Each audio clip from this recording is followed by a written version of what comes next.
Now, let's find highest power integrals. Well, you have to evaluate this.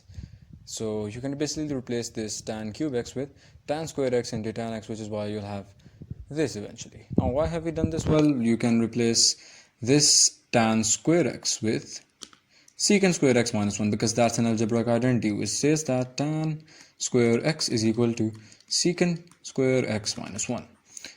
So now basically you have this term.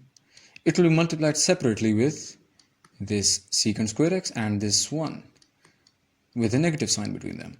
So you can apply the integral separately on both new terms, which is why you'll have this term with the secant square x being multiplied with secant x and tan x, and this negative sign is this negative sign actually, and then you'll have the secant x tan x term which is being multiplied with 1. So now you have two integrals to solve. You'll apply the power rule on this because, well, the derivative of secant square x is secant x tan x, so that's just a lot of work done for us.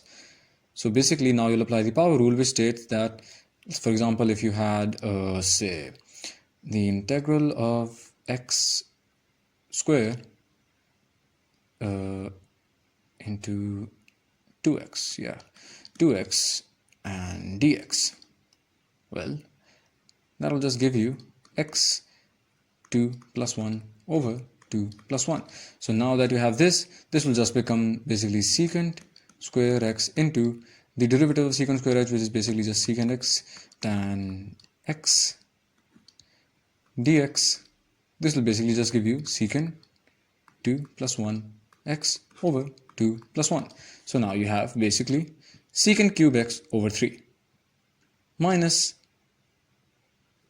this, and the integration of secant x tan x dx is just secant x. These are some formulas that are given to you, or you'll have to memorize them, but yeah, that's just it. And this is the constant of integration.